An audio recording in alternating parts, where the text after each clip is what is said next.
Making money with your smartphone for free is totally doable. First up, consider taking online surveys or completing microtasks. Apps like Swagbucks and Inbox Dollars pay you for sharing your opinion or testing apps. It's an easy way to earn a little extra cash while you're waiting in line. Next, declutter your space and sell unused items on platforms like Facebook Marketplace or eBay. You'd be surprised how much cash you can make from things you no longer need. Don't forget about cashback and coupon apps like Rakuten and Ibotta. They give you money back when you shop online or in-store.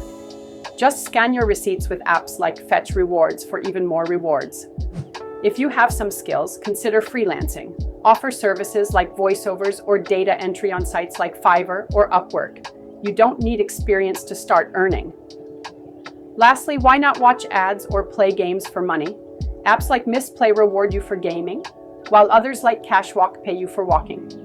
And remember, many apps offer referral bonuses, so invite your friends and earn some extra cash. Just steer clear of scams. Never pay to join any money-making app.